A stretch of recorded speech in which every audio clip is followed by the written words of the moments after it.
Hey everyone, my name is Jack. Welcome back to the channel. I cover a variety of topics as they relate to real estate, investing, the markets, and pretty much everything as it has to do with personal finance. So if you like that sort of content, be sure to have a look around the channel, and if you like what you see, be sure to subscribe. A few weeks ago, outspoken billionaire real estate investor Sam Zell did an interview with Real Vision. For those of you who don't know, Real Vision specializes in interviews about macroeconomics and larger investing topics, and they do have a lot of good content out there, both premium and non-premium versions. There's a lot of free content on YouTube as well. I'd highly recommend checking them out. And I'll go ahead and include a link to that interview in the description below if you want to check out the whole thing. But I'm going to talk about a specific part of the interview where he talked about the office real estate industry in general, as well as his specific philosophy, as well as his involvement with Equity Commonwealth and what his sort of plan is right there. For those of you who are fans of the channel, Equity Commonwealth is a REIT that Sam Zell owns and that I have also invested in recently, and I did some fundamental analysis on the company with Brad Kellner over on his channel as well, and have some content about that REIT here on my channel too. So this is in the middle of the interview, and Sam Zell is asked about how he has been able to sell when the going is good and how he buys when the going is otherwise poor, which allows him to take advantage of such great deals. And he always seems to be in a good position, so that's what this question is about. So I'll go ahead and play Sam's answer.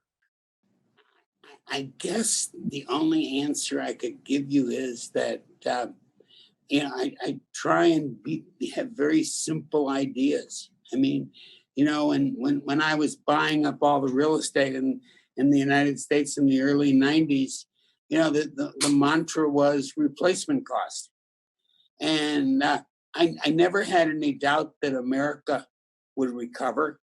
Matter of fact, in October of 91, I gave a speech, and I ended the speech by saying, you got to stay alive to 95.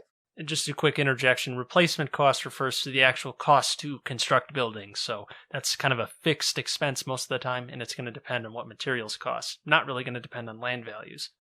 And what I meant was that I had no doubt that the country was going to recover, but with an enormous mark-to-market process, we were seeing that we could buy office buildings at 40% of what they cost, in many cases without land cost. Because when you think about it, real estate goes up with the cost of construction. Land is the accordion. And when irresistible enthusiasm occurs, the price of land goes up, not the price of girders.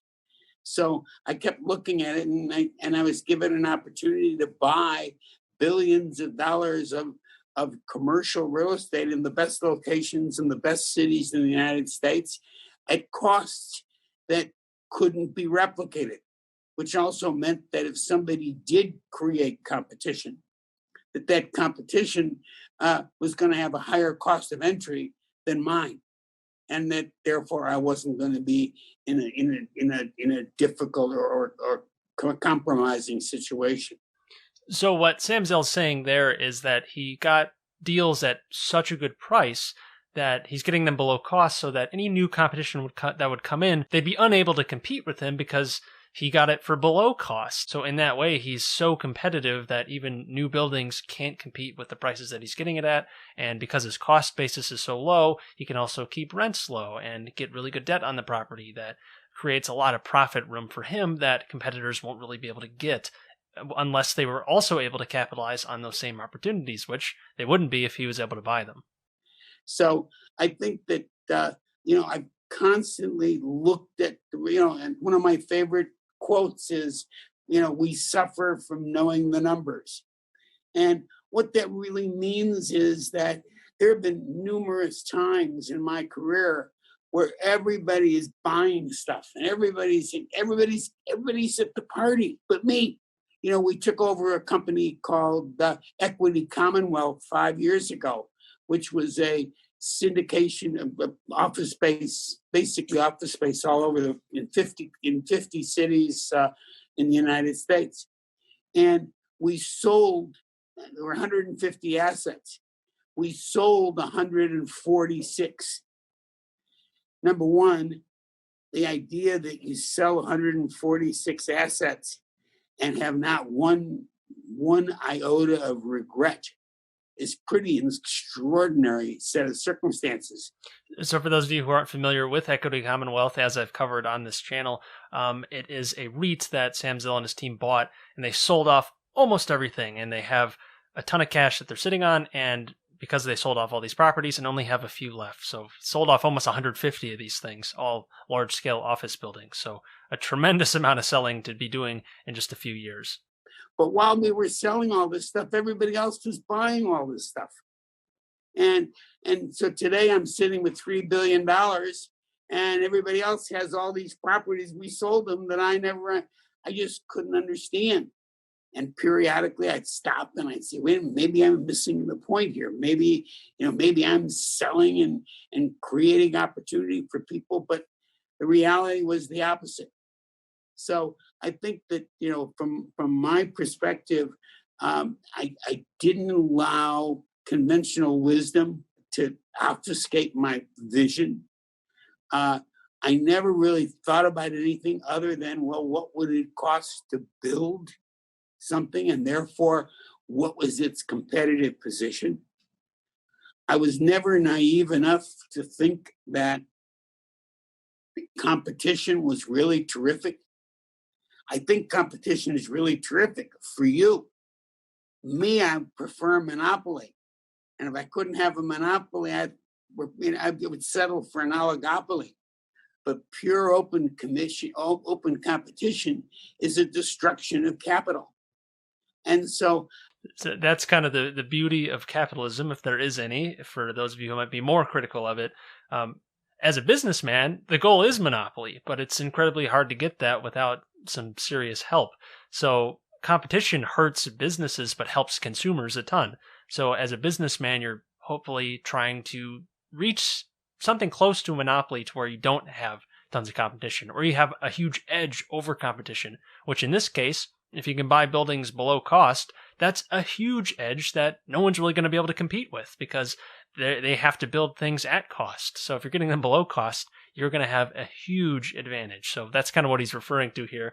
As a business person, you don't like competition. Competition hurts you, but it also pushes things forward and also causes you to think creatively if you're really trying to get ahead in business as a businessman or businesswoman. I constantly, in all of my investments in all the different fields, has always been oriented toward barriers to entry. How do I protect myself from the insanity of others? Because what we know, and you can look at it in some of the stock market, the parts of the stock market today, and say, everybody is crazy. I mean, I remember, giving an interview in 1997, and the interviewer asked me about Cisco Systems.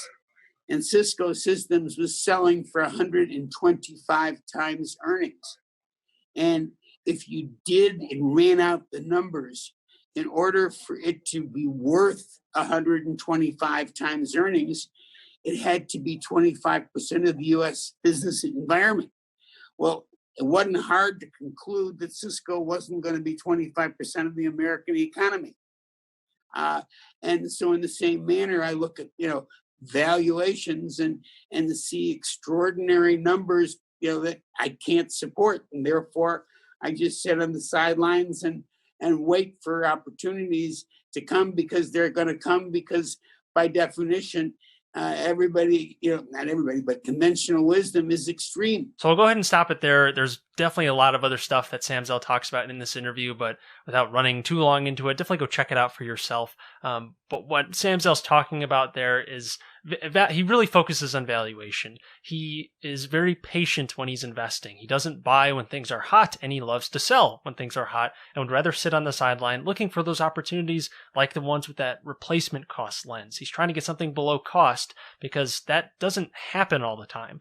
And if you can get it when it does happen, then all of a sudden you have such a huge cushion, and during the run-up, you're way ahead of everyone else because your cost basis is so low, and you don't have all those expenses that you had to front load because you took on debt to overpay for an asset. In this case, you're getting it at such a steep discount, you have way more room to play with. And like Zell was saying, that can be very difficult to do. It takes many years in a lot of cases to watch as the party gets bigger and bigger and prices continue to soar in certain asset classes. Real estate has had a huge run up over the last decade, as well as a lot of stocks in the last couple of years. Stocks have gone nuts, especially in 2020, as everyone is familiar with, but he is very patient even through that. He knows what his criteria are, and he knows that eventually there has to be some sort of reversion to the mean.